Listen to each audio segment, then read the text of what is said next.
The late Arizona Senator John McCain was well known for his long career in Congress and his 2 attempts at the presidency. Most people are probably also aware of McCain's 5-year stint in a Vietnamese prison camp, where the naval aviator refused to use his family name as a bargaining chip and instead demanded the release of other soldiers ahead of him. The details of McCain's political and personal life are an interesting tapestry that explain why the statesman earned his famous reputation as a maverick. Senator McCain died at 81 on August 25, 2018, at his home in Arizona, as a result of brain cancer. But while McCain's influential life has been well documented, there are still elements of his story that are less familiar to the general public. Here's a closer look at the untold truth of John McCain.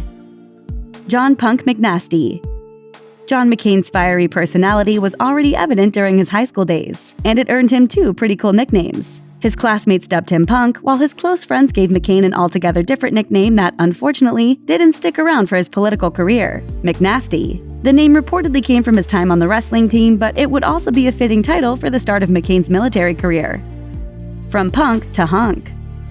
After high school, McCain followed in the footsteps of his father and grandfather by enrolling in the U.S. Naval Academy in Annapolis, Maryland. But McCain had trouble adapting to academy life, reportedly fighting with upperclassmen and earning more than 100 demerits each year for refusing to clean his quarters, shine his shoes, or show up on time for formation. He graduated near the bottom of his class, which turned out to be something of a family tradition as well.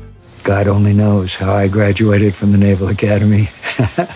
Where the young McCain really excelled was with the ladies. His fellow cadets reportedly called him John Wayne McCain, and often turned to him for advice when it came to the opposite sex. During his early years in the Navy, McCain was stationed in Pensacola, Florida, where he reportedly earned a reputation for throwing raucous beach parties. Author Robert Timberg, who wrote John McCain: An American Odyssey, detailed McCain's exploits in the Sunshine State. He dated everyone from school teachers to the strippers at Trader John's, the fabled Airedale Ranch Bar, often returning to base just in time to change clothes and drag himself out to the flight line.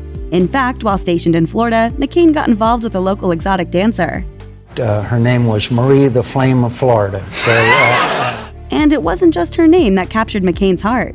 She reached into her purse and took out a switchblade and began to clean her fingernails.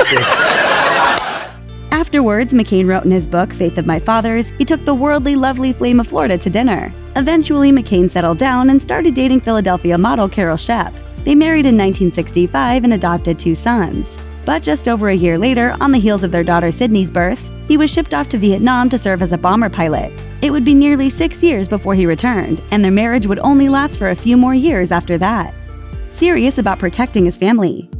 Despite their failed marriage, Carol never acted bitterly toward McCain, and he returned the favor. He was extremely gracious to her in the divorce, reportedly giving her their beach house in Florida and agreeing to pay all of her medical bills for life, along with alimony and child support. In fact, during his first congressional run following their divorce, she warned him about a political opponent approaching her for dirt to use against him. With that tip in hand, things turned McNasty following a political debate. In his book, Worth the Fighting For, McCain wrote, "When the debate ended, I walked over to the opponent who had attempted to mine some little nasty opposition research from my failed marriage and told him with as much steel as I'm capable of demonstrating, if you ever try to hurt anyone in my family again, I will personally beat the shit out of you."